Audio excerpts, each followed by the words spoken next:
All right, so primary imprints. What are primary imprints? Again, primary imprints are what your unconscious mind is using to have you do things, to respond to things, and it happens immediately. Right? The primary imprint, now again, primary imprints are not stuck and permanent, but they could be, unless someone else re-imprints you. All right? It's on page 37. Page 37 for imprints. All right, so let's look at the addiction model. That's a good one. All right? So here he is. We have somebody who, quote unquote, is an addict. All right? An addict, what they'll do is they use something. Drugs, sex, gambling, cigarettes, food, house cleaning. An addict has a program within themselves. So here we are, we have the addict. And let's say this addict, now there's different positions of addicts. Like one who's actively using, there's one who's not using, and let's just look at the one, let's say they're in a rehab, all right? They're in a rehab, and this person has been using drugs for 20 years, all right? Now, what addicts do, first of all, and how addictions work, there's what I would call an experience with the drug. And usually the experience with the drug could be driven by pain. All right, could be. Now, not all of them, because some of them are driven because it's a party and want to have fun and want to be a part of the team. Next thing they know, they start taking drugs. Then it could be building a good reason to start using drugs. All right? So let's say, for example, we got John here. All right? Now, this is John's story. All right, John's story is this. He moved to a new school. He was in the 7th grade, and he didn't like being there. He had his friends. He just left, and he's there. He's not very happy. All right? And so John found some new friends, and it was easier to relate to these new friends because they got high outside. Maybe they start smoking. So he goes out there and he wants to start smoking. And then, of course, he now feels like he's got his friends. He's got someone he can relate to. Then later on, they go to a party and they start smoking pot. Now, of course, when you start smoking pot, and it starts to make you feel good, maybe. Now, sometimes the first time doesn't. You've got to make sure you inhale, Bill, right? All right, so you start smoking pot. And then they start smoking pot every day.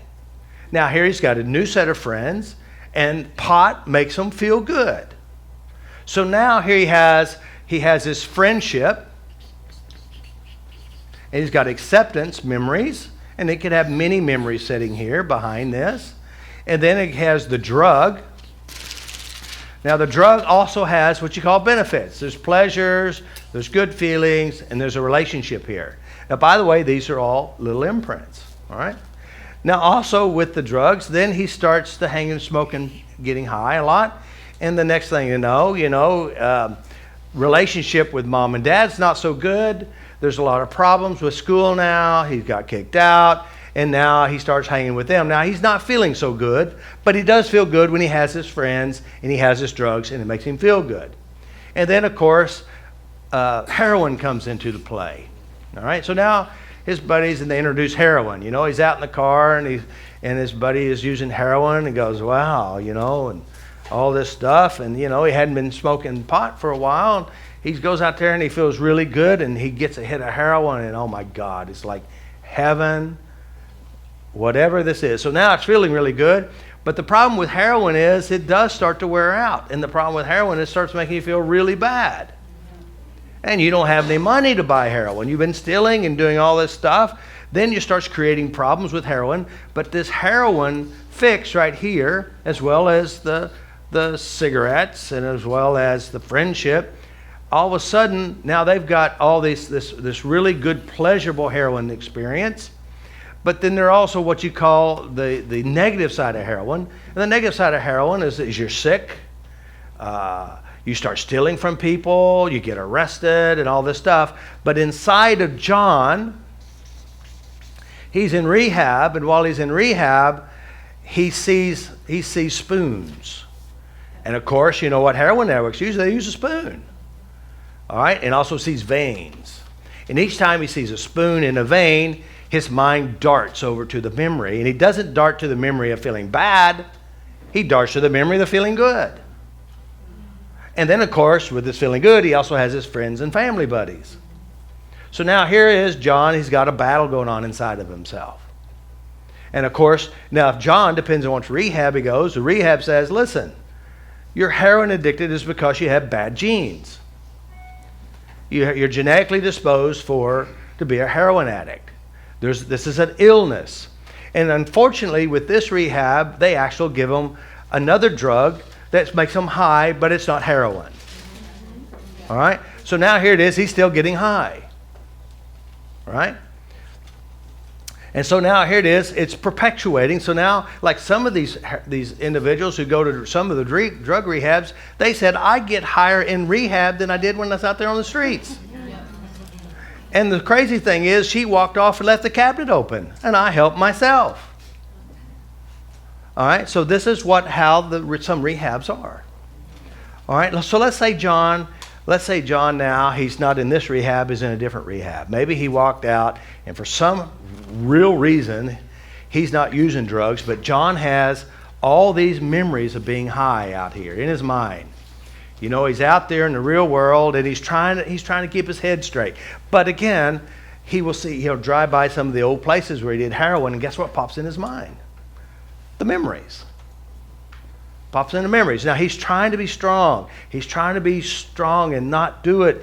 And he sees the blood veins and he sees different spoons, and it still triggers him, but he's trying to be strong. So now inside of his head, he's got all this, and plus not only the shame, anger, and guilt of what he did to his family, and then of course, and all the pain of watching his buddies who died right in front of him, and his girlfriend who also he loved, but he was prostituting her out so that they can get high. And then of course, the people he saw die, and the people he stole from, and he stole his mother's ring, and he spent all his inheritance. So John's now out there in the real world. He's got all this emotional garbage floating around inside of his head. All right? Now he's got a job, he's got a girlfriend. Things are really rough at the job. Really rough, really tough.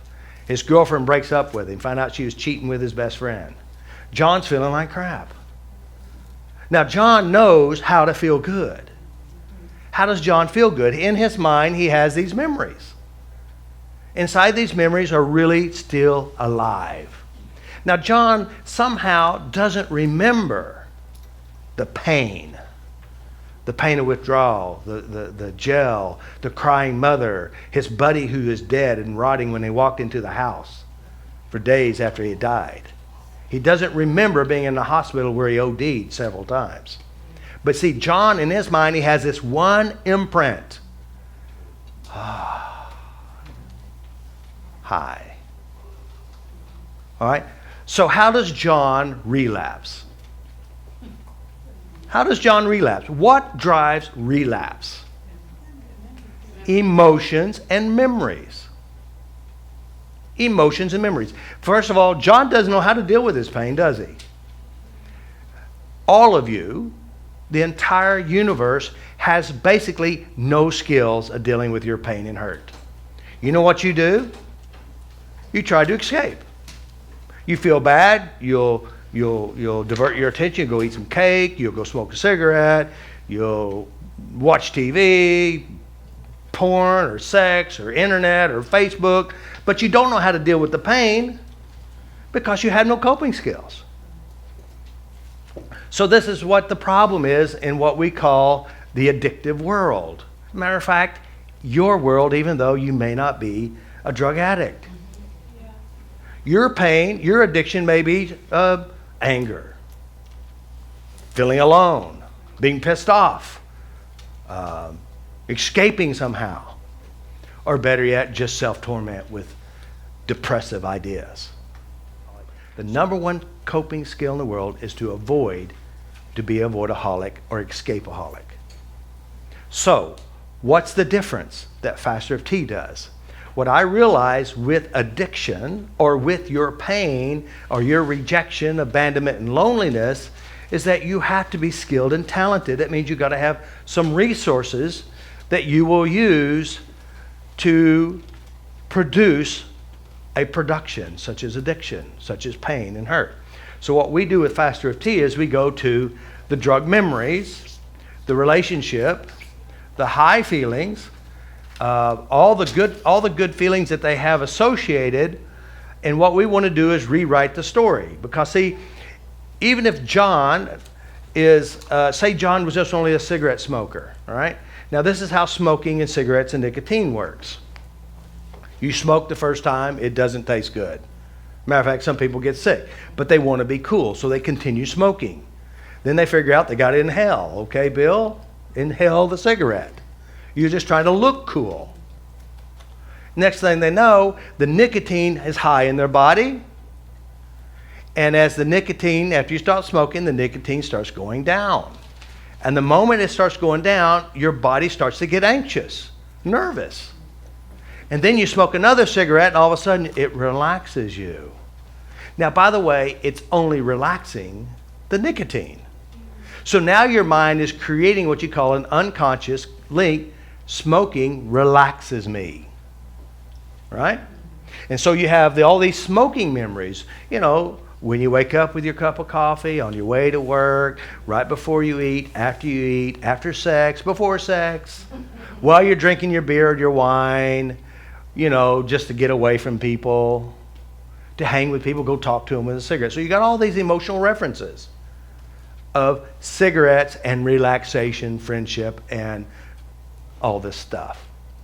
So now here it is, you know, John is going cold turkey, and he's angry and upset, and he's quit smoking, and next thing you know, over a while, you know, he's been drinking water instead of smoking or chewing on a toothpick. And some people will quit smoking and they'll just do the other one, and they just go like this and start eating. Because again, what drives addiction is the inability to deal with their stress and emotions. Because you've already been conditioned, smoking relaxes you. All right, now we're taking your relaxation away. What are you going to do now when you got stress? Eat. Right? All right, so now, 20 years later, John hadn't been smoking. He's gained, 250 pounds. He's a pretty heavy guy. And so now he's in his everyday world. He lost his job. His wife died. His mother died too. The dog left. John's feeling pretty stressed. And inside of his unconscious, he still has this memory. Remember, smoking relaxes you. So next thing you know, John starts smoking again.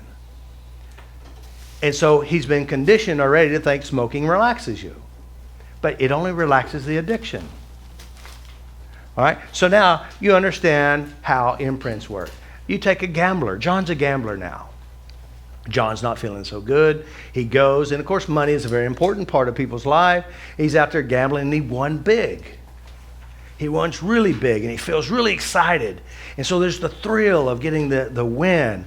And so in his mind, he's out there and he's gambling. He's trying to hit that win again, which is a feel good. And he starts selling everything and still gambling. The win is the feel good. And then, of course, now John's not a gambler. John met Susan. And something about Susan, it just really ticked all the buttons, all the boxes, and he's feeling love. And of course, what goes with it, the good sex. And of course, they're having good sex. He hadn't had sex in a long time. His sex is so good.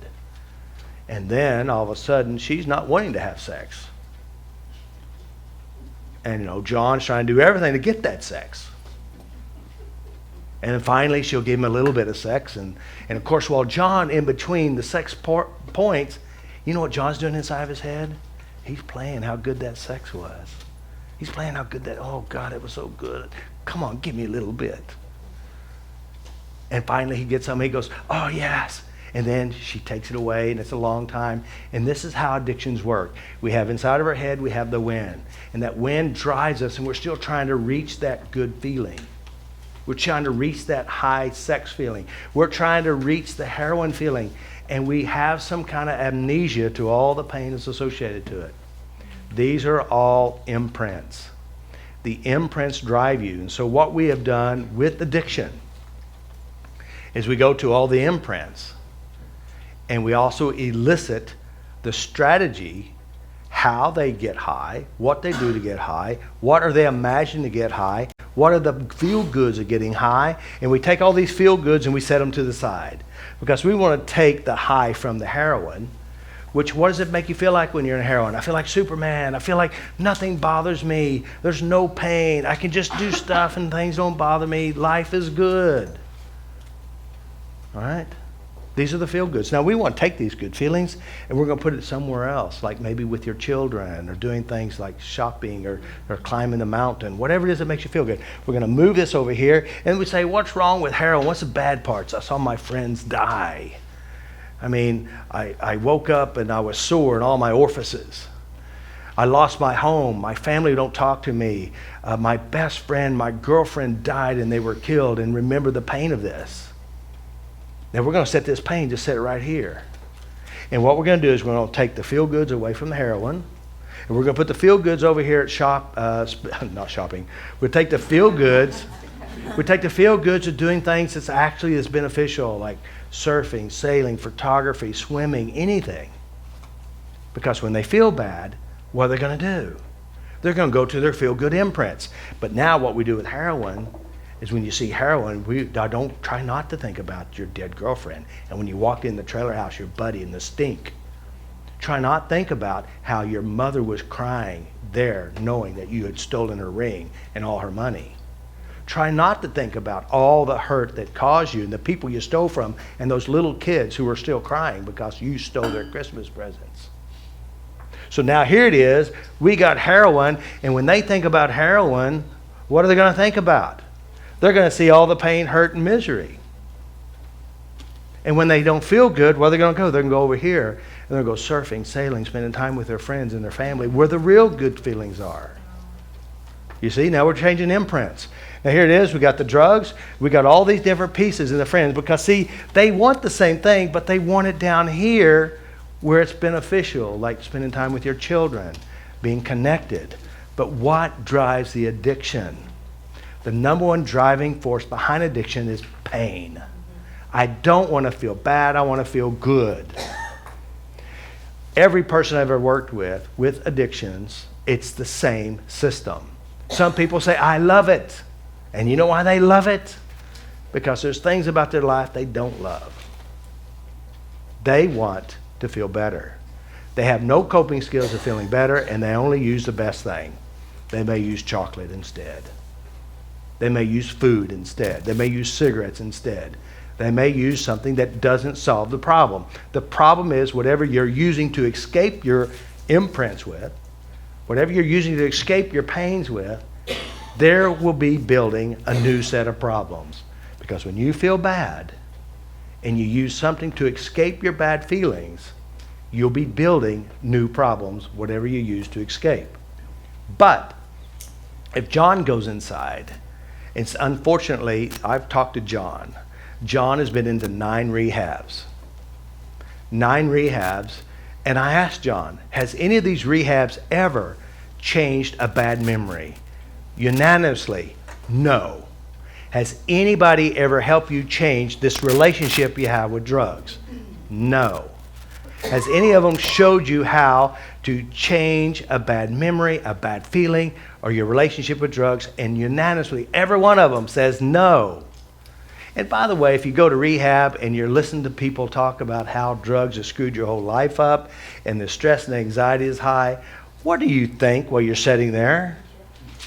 You're thinking about getting high. You're thinking about getting high because you're feeling like miserable. This is how the failure of drug rehabs are.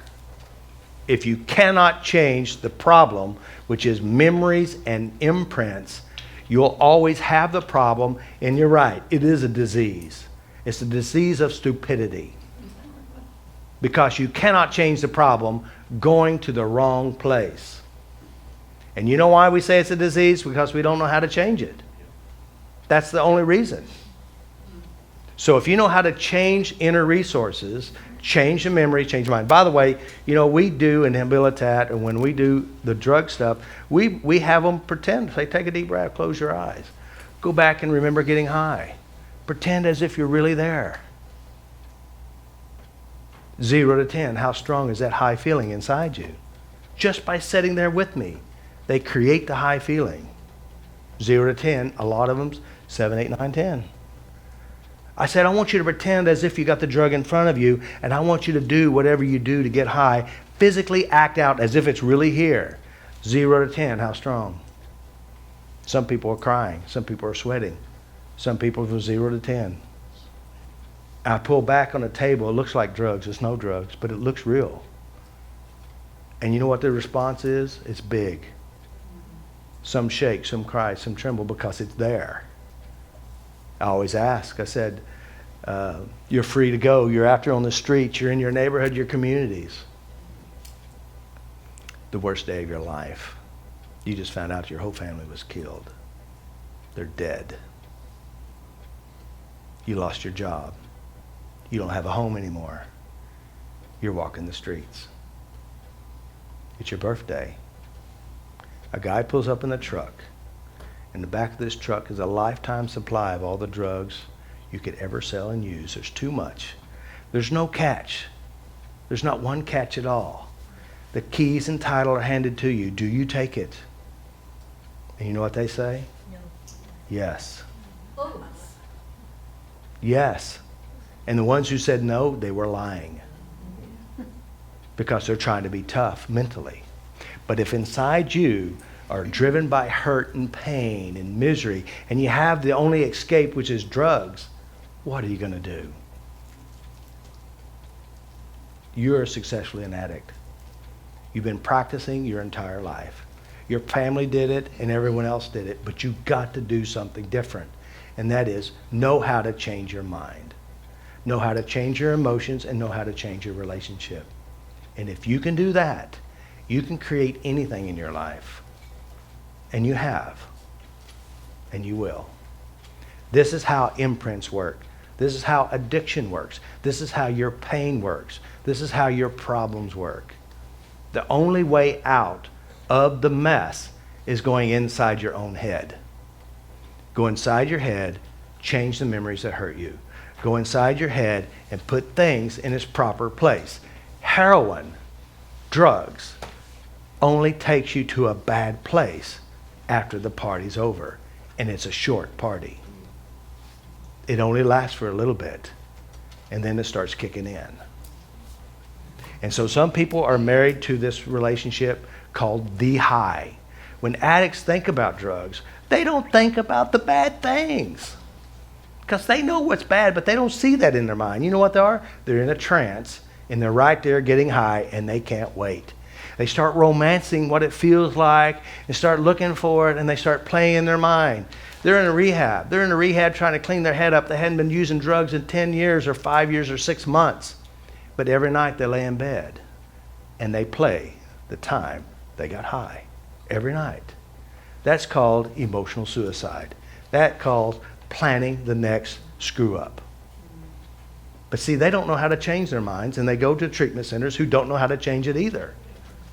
As a matter of fact, a lot of the people in the treatment centers are just as bad as those who are in treatment. The only difference is those who come for treatment can eventually leave, and the rest of them are stuck with a dead-end job because it's going nowhere and there's no payoff. They just got to pay their mortgage. So there is a new way of changing things, and that is changing imprints. John is a typical person. I've worked with some people, been in 25 treatment centers.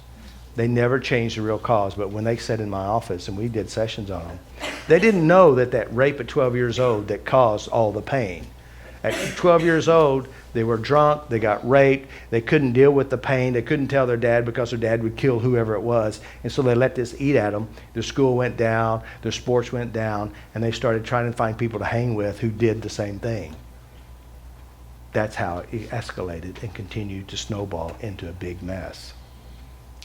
That's how imprints work. You understand it? So I think it's sort of strange that in the heroin or the drug or the addiction model that you're talking about, that is when people are going to their good memory of the drug. And what we've talked about before is that we're kind of humans bringing up bad stuff and we're wanting to wallow in our bad. And yet these guys are relating to good to cover their bad, I guess. But Yeah. I just think that's they're using that goodness. I mean, they're going for the good. Right. And so often we've talked about that people keep going at the bad. And then the other thing, which you can do at the same time, do you ever deal with detox with FasterEFT, with the actual physical detox of the drug, whether it's smoking or heroin or alcoholism? I mean, like with alcoholism, they say, you get the DTs and it's physically dangerous. Yeah. That's an interesting question. Of course, I don't work actually in a drug rehab to be where they are, because there are some real physical experiences. But I will say this. The mind has an amazing ability to release and let go of stuff. I work with a young lady who drinks over 2 gallons a day of Dr. Pepper. Over 2 gallons a day. Of course, a lot of caffeine there. Those of you who drink a lot of caffeine, you quit drinking the caffeine for one day, what happens to your head? You got a headache. All right, so I work with her. She quit drinking Dr. Pepper. She quit drinking it. She had no side effects the next day. I work with smokers. Now, it's not all. I work with a smoker who's been smoking a lot, nicotine withdrawal. I work with them, and there's no withdrawals. But I do address the withdrawals inside their mind, because the mind does have the resources. When you deal with pain, pain is a hypnotic state. Pain has a program. You could be talking to someone and they're talking about a cold, and they're talking about what it feels like, and as you get off the phone call, you start to feel the symptoms. That's because our mind is hypnotic. So can it help people with that? Yes, it can. But to be in that situation to help them, maybe not. There is some real physical things involved with drugs as well as emotional. I had individuals who come to see me, 2 people. One example is a nurse. She's been depressed for years. I work on her depression. We work on many things of depression. At that time, I didn't ask if you're on antidepressants, because I never used them, so I didn't think to ask. So she gets off. She just cold turkeys. Now, by the way, she's a nurse. She should know better. She went cold turkey, and she had what you call some physical reactions. All right? I worked with another person who I didn't know to ask if you're on antidepressants, and I addressed her depression stuff, and she went cold turkey, and she had no side effects. All right? So does the mind have an amazing ability to heal itself? Yes. There are side effects with anything, but the weird thing is I had people who come, you know who Sue LaRue is, right? Been to seminar. She's had many orthopedic surgeries. She goes to the doctor. She had bursitis in her shoulder, bone to bone, pain for 40 years, and just using FasterEFT, she taps it away, the pain's gone. All right? Now I don't know, how old is she now? She's up there. And she goes to the doctor with,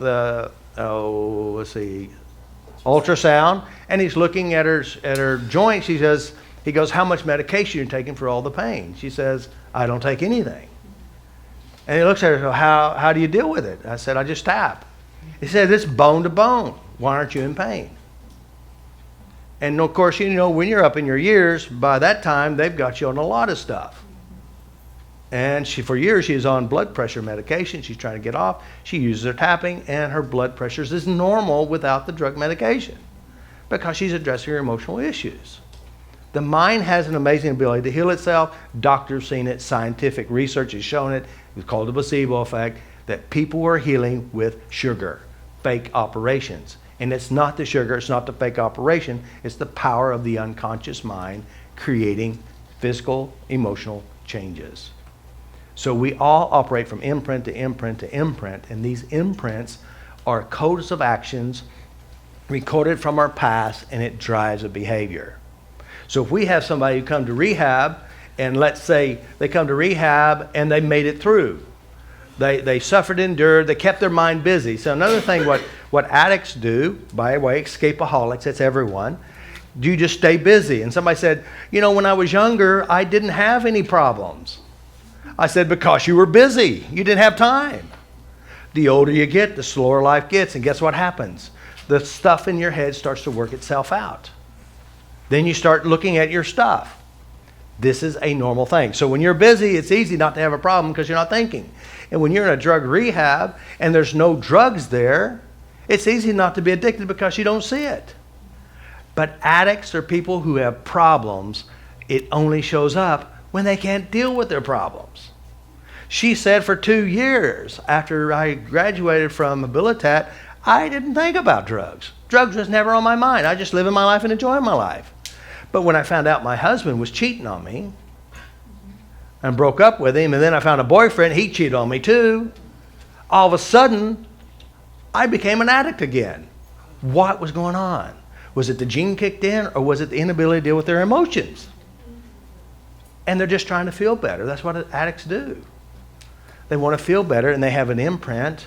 It's like the guy, he'd lay in bed every night, listen to Hotel California, and he's listening to Hotel California. Was the very first time he got ice and got laid. Thank you, Dad, for my 15th birthday. He gave him a bag of ice and gave him a girlfriend too. 15th birthday. And he played that movie in his head every night. If you change one memory and you got 50 other positive imprints with drugs, you could just shift to another one, and then you'll end up back in the same mess in rehab, jail, prison, or dead. Because it is an internal processing of information. Since you go out there in the world, the experts who don't know how to change memories, don't know how to change feelings, do not know how to change your relationship to drugs, you're always going to be battling something you don't know how it works. If you don't know how to change a computer hard drive, you won't be able to do it unless you have training. You're getting training now to how to change your own hard drives, your own mental processing of information. That's how imprints work. The good memories and the bad memories. So are you tapping on those associations with the drug and the bad memories or the bad feelings? What we do is this. In order to feel bad, you don't have to tap to feel bad. In order to feel good, you don't have to tap to feel good. There's a natural processing of information. But what we will do is we'll take the good feelings that there were benefits to using drugs, which means, carefree, I feel calm with whatever the program is. And then we take this and say, are there other experiences that are really good for you? We go to these good experiences and notice that it's probably the same strategy. Then we move this over here, and then we start what we call creating links to heroin and screwing up the positive experience with heroin. And so also we have all the links, which are, the death, the pain, the suffering, the miserable pain, because this is what I discovered while working with people. I noticed that when people who stopped doing something, they did something in their head the same way. Which, for example, Fritz Miller, who's I think he's probably the oldest practitioner we got. He's Dr. Fritz Miller. And he said, I was using FasterEFT and didn't even knew FasterEFT at the time. I said, what do you mean, Fritz? He said, well, I used to smoke. And so after my brother died, every time I picked up a cigarette, I saw my dead brother in my mind. And it deterred him from smoking. Because, see, this is what people do. When they have a bad behavior and they stop it, or let's say, for example, someone says, well, I hate spinach. And I go, why do you hate spinach? And they say, well, the reason why I hate spinach is because I remember this mean teacher was trying to force me to eat spinach. That's why I'll never eat spinach again. Now, they have a memory that says no spinach. Because in their mind, they have what you call an imprint that says yes or no. When you change, like for example, another imprint is like I said before, he loves his mother, has great experience with his mother, but now every time he thinks about his mother, he sees tubes down her throat and she's dead. That's a negative imprint. So from that point forward, he always saw his mother dead, and he'd always feel bad until we changed the imprint. So this is how imprints work. You know, you'll notice that when somebody's talking and say, well, how do you know? Well, they're going to tell you how you know. That's an imprint. When you change the imprint, behavior changes. So does that make sense with imprints? We got another question over here too. So I'm getting a little confused. It sounds like with the addict, you're letting them keep their negative imprint. Of course. So they're going to want to go surf, but you're telling us to make smiles out of. Right. So sometimes you keep a Well, frown and not a. You Okay, don't so make it into there's a smile. strategy to everything. First of all, let's say, for example, you want to lose weight, but you love cookies. You love ice cream. You love those things. Now, those are causing you a problem. People who are overweight love food, and yet they're miserable. They can't wash parts of their body, and their health is going down. So now they have what you call a positive driving force to make them eat when they're not hungry. So what we got to do is we got to change the program, because honestly, food doesn't love you and doesn't care for you. So we got to put food back in its proper place. It's for nutrition, and only eat when you're hungry. So now this is a different program, because now you're causing harm with a positive experience. You see it? So in order to stop harming yourself, we had to change this positive experience to where you don't like it and don't want it. It's okay to eat it, but you won't eat the whole thing. And it's driven by emotion. So we changed this program to where it's just food now. Now, if we change your emotional reaction to all the foods you love, and now you only eat to satisfy hunger, what's going to happen to your weight? You'll lose it. By the way, food is a drug. People use it to escape their emotional issues. People use it to feel good, to find love, and there's a big emotional culture behind food, and no wonder why we have a lot of health issues. So again, it's how you use it. There's positive imprints and there's negative imprints. Having painful memories is not good if it's causing you harm and making you cause more. But if you use a repulsion, because the truth is, heroin hurts and kills. That's a truth. Spending time with your family and doing positive things is a very positive truth. Eating food when you're not hungry and cleaning your plate and all these food programs is actually harming you, because it's putting on weight and making you beat yourself up emotionally. So we want to change that to where it's a proper position. It's just food. Yeah, so I'm just trying to get my head around these imprints again, and I guess what I'm hearing, and just correct me, so the imprint really, if you don't look at whether it's positive or negative, but you just look at intensity of that. So if intensity 100, which is your high with heroin, that's going to imprint more than that you have to have sex with 10 Right. other guys to, buy Right. the Exactly. heroin, which is then going to be down to Because 50. see, you don't even see that. You don't even see that no. anymore. So this 100 overrides that 50. Yeah. So it's really all about how intense it is, whether it's negative or positive, whatever. Yeah. And that's really what kind of What force the drives brain, you. What drives it, yeah. Yeah, what drives you. Okay. It's the driving force that makes you do things that logically you know it's hurting you. And that's where you got to make the proper adjustments. Yeah. It's like a lot of people says, I want to lose weight. I want to lose weight, I want to lose weight, I want to lose weight. And so they will try dieting. Best way to gain weight. Worst way to lose, because once you get off the diet, you're going to go back to your own emotional eating program. So the problem with I want to lose weight, I want to lose weight isn't as strong as the conditioning, you're a good girl, so you get dessert. Clean your plate or I'll knock you from the table. I love you, therefore eat it. I want to be accepted, therefore eat. You can't throw it away, it's valuable. So you got all these little programs sitting inside your head, which has more emotional intensity to make you eat than losing weight. So my question was to you last night with regards to alcohol, for instance, because it's such a socially acceptable thing to do. In terms of success with alcoholism and people that you've treated, I don't treat, but or I not help. treat, sorry, that you help them deal with their memories and Yeah. associations. How many of those people, and I know you probably can't, but are there people who could actually just go back to social drinking? I guess they can if it's the same as food. It's not like they're going to stop eating food altogether. Exactly. And they'll be able to still have a cookie. Yeah. They just won't Abuse want 14 themselves. cookies. Right. So would that be the same with It- alcoholism? It definitely, well, see, here's the deal with alcoholism. I can give you examples of people who've been tapping on themselves. What drives addiction is emotion and emotional conditioning and links. All right, if you put it back to where it's supposed to be, a person who, like Deirdre McGuire is a perfect example. Now, all this story has been told before. When she was young, her father's an alcoholic. Alcoholism is very popular in Ireland, all right? So here it is. Deirdre has been called a Hoover. If you don't know what a Hoover is, it's like at certain time they quit serving alcohol. And she was a good drunk. So what she would do is she'd go to tables and then just drink whatever's left on the table. Occasionally spit out a cigarette butt or two. All right? So here it is.